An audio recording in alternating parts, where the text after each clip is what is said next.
Can we transform this $200 piece of farming equipment into a camera car and pull off buttery smooth tracking shots? Let's find out. This is a $200 piece of farming equipment built for the farm, not the film set, but we're about to cut it, weld it, and transform it into a fully functional camera car. The rigs Hollywood uses cost thousands, but what if we could build one for a fraction of the price and still get those shots? Smooth tracking, car-to-car action, all DIY. Will it work or will it fall apart? Either way, keep watching to find out. Professional camera cars cost tens of thousands of dollars. But what if I told you you could build one for $200? This isn't a fancy rig.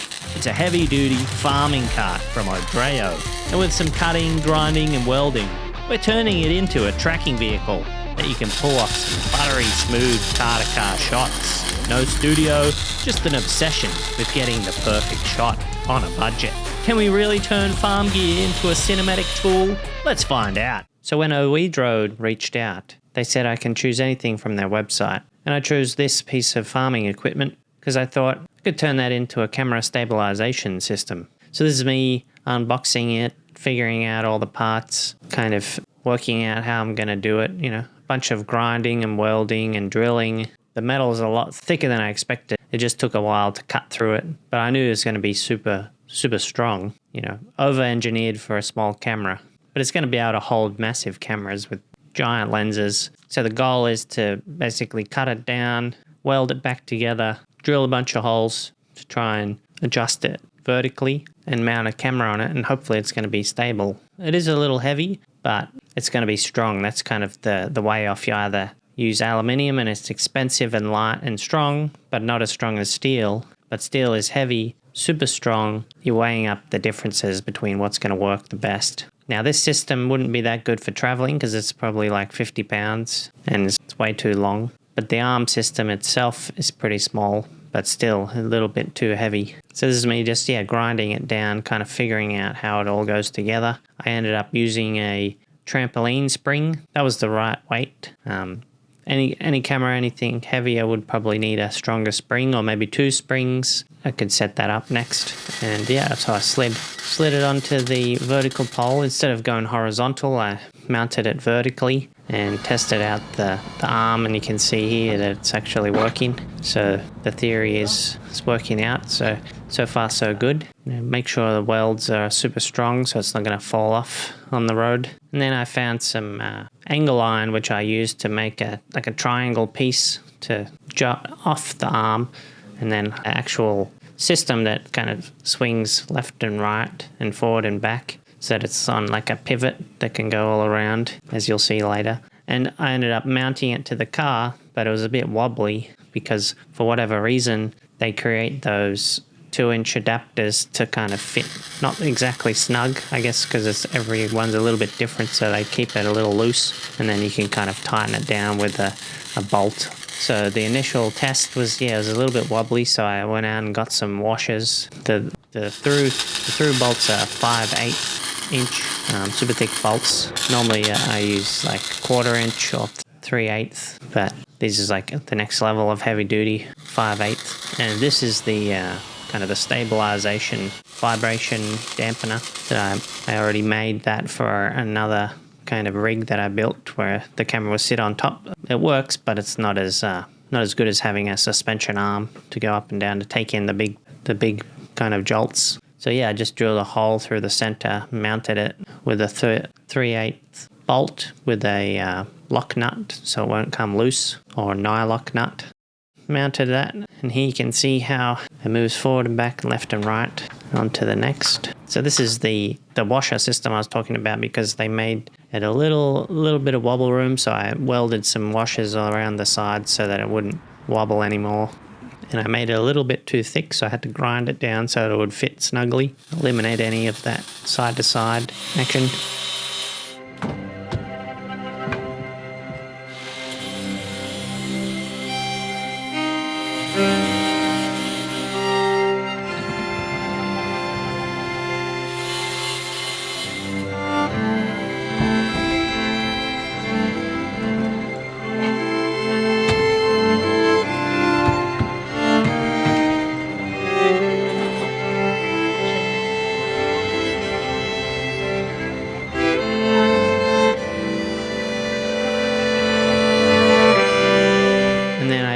drilling a bunch of holes so that I can mount the camera vertically at different heights. Eventually I want to motorize it so I can, sit in the car, press a button and the camera will rise up, kind of like a vertical slider. A belt system or maybe a chain system, a little pulley at the top with some wheels. We'll see.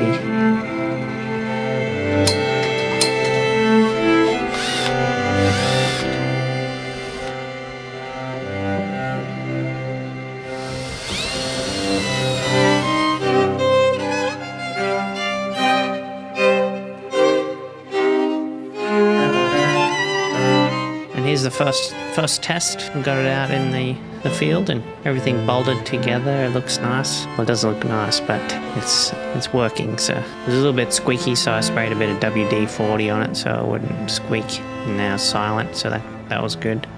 You don't want it to be squeaking because it affects the audio, but it's just a terrible sound. It's like fingernails on a chalkboard.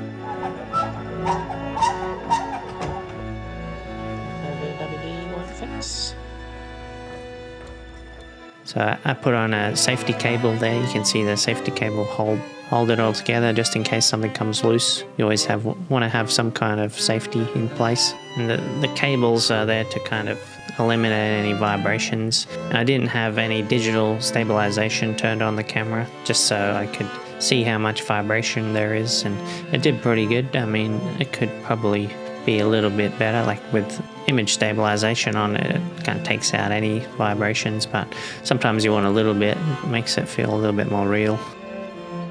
But yeah, here I'm shooting with the Canon R5 and it's pretty good. So you can see the little bit of jitters as you go over a little bump. But as you'll see, this Porsche coming up is an example of kind of the shot. So here he comes. Let's see. It had the Raven eye on it, so it auto tracks with the car. Overshoots it a little bit, so you see the back of the car, but then you can see a nice little dent on there, and it pans back around. So yeah, I guess for the next shot, I'll turn on IBIS, which is like digital stabilization on the camera, and see how much it takes out of it. Sometimes you get a little bit of wobble on the screen. But yeah, I'd say that was a success. The gimbal worked, everything ran smoothly. The height adjustability is pretty cool, and for an affordable price, it's probably one of the most capable systems. So ODRO gave me a discount code, so if you wanted to check out their website, they have a lot of different stuff on there, for your Jeep, like bumpers, bull bars, lights, all kinds of accessories, super high quality stuff. The metal is like super thick and it's not going to break unless you really run it into the ground. But yeah, check out their website, see what they got, and if you enter in the code or put in the description, you'll get a discount. So check out what they have, and yeah, go buy something for your vehicle, or if you're up for it, buy something like this and attempt to make your own camera car rig. Or if you want to buy one, let me know and I'll make it for you. Yeah, to film it, I had my Raven eye set up so I could just select the screen and it automatically tracks the car, whatever's on the screen, it can track for you. Audio, I had set up a little shotgun mic and a blimp, so eliminate any of the wind noise with a furry thing they call like a dead cat, which people think it is when you have it out in public. They're like, what is that thing? It's like a big grey furry thing, as you can see. And plug it directly into the camera so you don't have to sync it in post. But it eliminates most noises. Sometimes it's hard to eliminate the car noises, but another idea is to get like a wireless mic, which I'll be testing out soon, and you clip it onto like the license plate of the other car, or put it in the engine bay so you can hear like the turbo whoosh.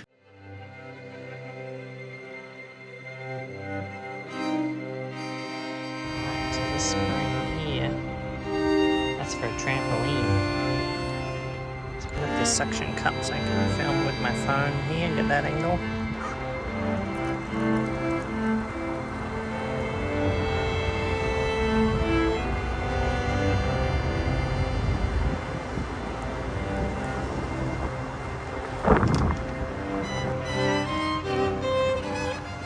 Ready to go. Power on. Unlock. Switch this on. There's only one thing left to do, is to paint it all black so it's nice and non-reflective, and it puts the finishing touches on and makes it look like a real camera rig.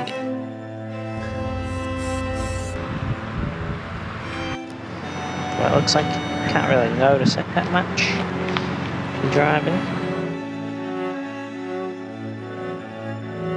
Captured this Maserati shot. And it's sometimes hard if the sun, you're going to capture the shadow of your car, so it's best to kind of flip it around and shoot into the sun, but sometimes you don't have a choice, you just have to capture what you have. But if you can talk to them, you can tell them, hey, jump on the other lane and I'll switch over and try and get a better shot. And I got this nice Porsche shot. So this is better because it's like the sun's behind. You're not going to see any camera car shadows. You don't see any reflections on the car because it's the right angle. And basically, yeah, that's it. That's what you want. And then that's basically everything.